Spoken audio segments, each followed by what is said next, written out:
السلام عليكم ورحمة الله وبركاته. معكم سامح شاهين من موقع نوليرا دوت كوم. ان شاء الله نكمل النهارده الدرس الثالث. هو درس صغير هنشرح فيه بس الادوات اللي احنا مشرحناش قبل كده في البروجكت ميديا. طبعا احنا قلنا الاداة الوحيدة اللي فيها اللي هي اداة احضار الملفات import media. نضغط عليها، هنختار مثلا ستريت فايتر. اوكي، ممكن نضغط عليها تاني، اختار ملف تاني مثلا وليكن images. اوكي، طيب دلوقتي انا عندي هنا ملفين، عندي ملف صورة وملف فيديو. فلنفترض ان انا استخدمت ملف الفيديو، حطيته وعملت له دراج هنا. تمام. الاداة الاولانية دلوقتي مثلا فلتفترض ان انت بقى مع يعني ما جبتش ملفين، خليك مثلا جبت 300 صورة، استخدمت منهم مثلا 5 صور او 10 صور، حطيتهم هنا، الباقي كله ما انتش عايزه عشان تعرف تجيب حاجات تانية. طيب مش معقول بقى تقعد تدور في 300 صورة فين الخمس صور اللي انت استخدمتهم عشان تفضل سايبهم وتمسح الباقي. لا، بمنتهى البساطة الأداة ديت بت بتتيح لك ان انت تمسح الملفات الميديا اللي انت ما استخدمتهاش عندك في البروجكت تحت. فمجرد انا بضغط عليها المفروض ان الصورة تختفي. ليه؟ لان الصورة انا ما استخدمتهاش، ما عملتلهاش دراج عندي، انا عملت للفيديو بس. تعالوا نجرب كده. زي ما انتم شايفين الصورة اتشالت وساب الايه، سماعة الفيديو انا ده اللي شغال عليه. بالنسبة للايقونة ديت كابتشر فيديو، ديت لتصوير الفيديو من الكاميرا بتاعتك لو عندك انت كاميرا متوصلة بالجهاز. تضغط عليها وتعمل السيت اب والتست، وبعد كده تبدأ ايه، تصور من الفيديو بتاعك. الاداه اللي بعدها الاكستراكت اوديو فروم سي دي. لو انت حاطط عندك سي دي والسي دي ده حاطط سي دي يعني في السي دي روم، والسي دي ده عليه ملفات ميديا، ممكن تختار ملف واحد منهم، مش لازم بقى تقعد تنسخ الاول حاجات على جهازك او كده. لا، الفيجاس يا جماعه يعني سنسور عالي قوي، بيقدر يشعر بالكاميرا بتاعتك وتصور بيها فيديو، يشعر لو انت حاطط مثلا اسطوانه يجيب الملفات اللي عليها وهكذا.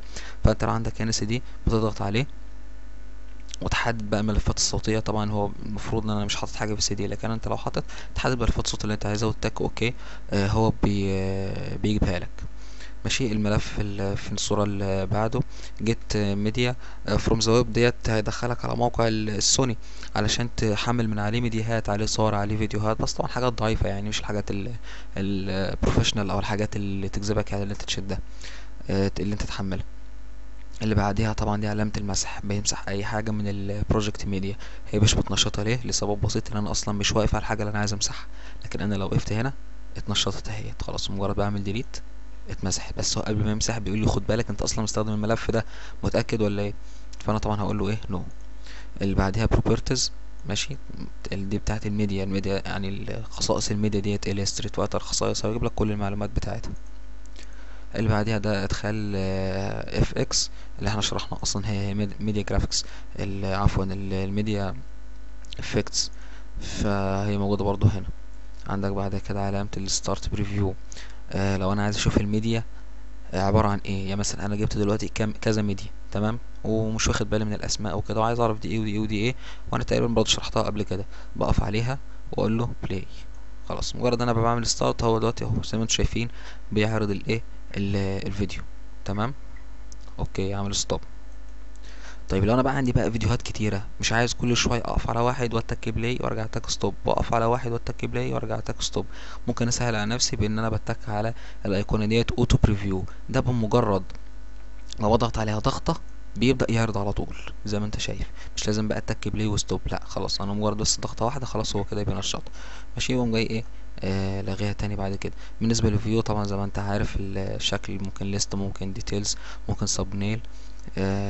عندك طبعا السيرش، بس خد بالك السيرش ده هيعمل بحث على البروجكت ميديا اللي موجوده هنا، مش هيعمل بحث على الجهاز او بحث واخد بالك. فعلى سبيل المثال انا دلوقتي ملف واحد اسمه ستريت فايتر، تعالى كده ابحث على اي حاجه تانية، اكتب مثلا اي حاجه واقول له سيرش، بيقول لي مفيش حاجه موجوده.